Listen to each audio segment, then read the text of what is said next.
Je considère que c'est un grand privilège qui m'est accordé d'avoir reçu sous embargo le texte 2 jours avant sa publication du nouveau livre qui sortira d'un entretien avec le pape Benoît XVI et le journaliste Peter Seewald.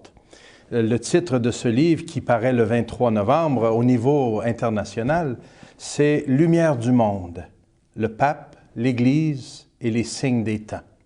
C'est une conversation que le pape a eue pendant une durée d'1 semaine, 6 jours, 1 heure par jour, avec un journaliste qu'il connaît bien parce que c'est la 3e fois qu'il publie avec Peter Seewald. 2 autres livres ont paru auparavant, des entretiens avant qu'il soit pape, en tant que cardinal Ratzinger. Ça s'est déroulé l'été dernier à Castel Gandolfo, pendant les vacances du pape. 1 heure par jour, le journaliste lui a présenté beaucoup de questions et le pape très simplement a répondu, et c'est ce qu'on retrouve dans cet ouvrage d'un peu plus de 200 pages. Peter Seewald, le journaliste, dit ceci que je trouve très intéressant. « Je connais Benoît XVI depuis près de 20 ans et il le considère comme l'un des plus grands penseurs de notre temps. Il est vraiment différent de ce qu'en disent les médias. Aujourd'hui, j'ai le sentiment qu'il est encore plus simple, plus humble qu'auparavant, plus doux, plus sage. » Vous verrez à la lecture de cet ouvrage combien cette sagesse, cette humanité, ce nouveau regard sur Benoît XVI se dévoile petit à petit à travers l'entrevue. Peter Seewald ajoute, « Certes, il a vieilli. Son environnement n'est plus le même, mais la personne n'a pas changé. Ses expressions sont certes plus diplomatiques, mais on ne trouve chez lui aucune trace de prétention. Il ne corrige pas ses propos et n'a rejeté aucune question. » Il dira même dans son livre qu'il a été surpris de voir que le pape a revu le manuscrit une fois qu'il a été complété et il a apporté seulement quelques corrections de faits. Il n'a rien changé de ses propos. Il n'a pas corrigé ce qu'il avait déjà dit. Très intéressant. Peter Seewald nous dit que le pape a répondu de façon brève et claire, dans un style très personnel.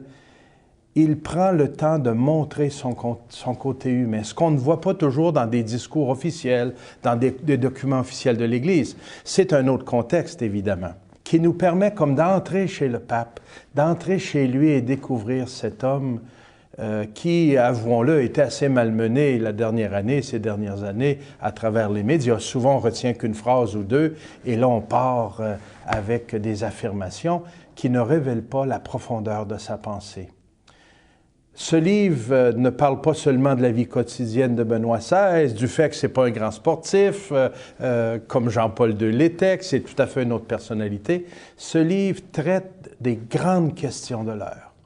Vous retrouvez tout au long de cet ouvrage, comme en 3 temps, les signes des temps, le pontificat de Benoît XVI et la dernière partie qui est fort intéressante, où allons-nous à partir d'ici?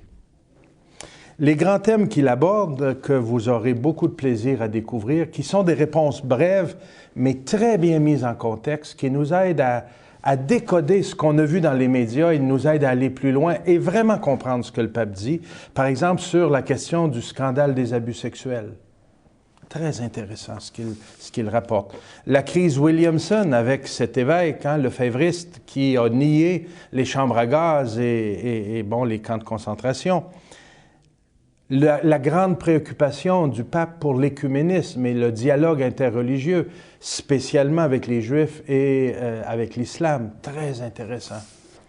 La tempête suite à ses commentaires sur l'utilisation des préservatifs lors de son voyage en Afrique. D'ailleurs, ces derniers jours, on a vu beaucoup dans les journaux des bribes de ça et c'est un sujet qui intéresse. Vous verrez comment le pape traite cette question et met en lumière sa pensée.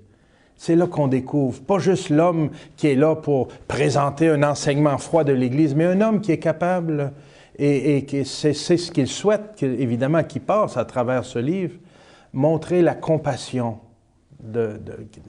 qui l'habite, la compassion de tout chrétien, de toute personne chrétienne devant la souffrance humaine. il va parler de grandes questions qui sont moins d'actualité, ou en tout cas on en parle moins dans les médias, mais qui nous amènent à de grandes réflexions.